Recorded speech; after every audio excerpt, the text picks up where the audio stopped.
রাজকুমারী আফিয়া ও সোনাপুর রাজ্যের ত্রাণকর্তা। এক দেশে ছিল রূপবতী এক রাজকুমারী, নাম তার আফিয়া। সে থাকত নীল পাহাড়ের কোলঘেঁষে তৈরি হওয়া সোনাপুর রাজ্যে। আফিয়ার ছিল মুক্তোর মতো হাসি আর তার মন ছিল আকাশের মতোই উদার।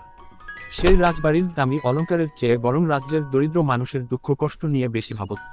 একদিন রাজ্যে ভয়ঙ্কর খরা দেখা দিল। মাঠ শুকিয়ে গেল, কুয়োগুলো জলশূন্য হয়ে পড়ল। রাজা রানী ভীষণ চিন্তিত হয়ে পড়লেন, কিন্তু কোনো উপায় পাচ্ছিলেন না। রাজকুমারী আফিয়া সিদ্ধান্ত নিল, সে নিজের কারণ খুঁজবে।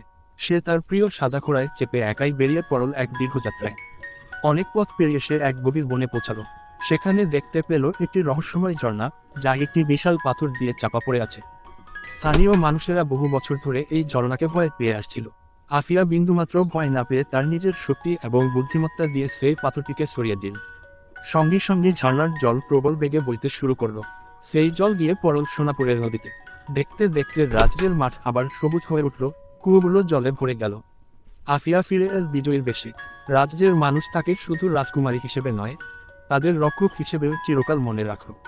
রাজকুমারী আফিয়া প্রমাণ করে দিল, সাহস আর দয়া মুকুট বা ক্ষমতার চেয়েও অনেক বেশি মূল্যবান।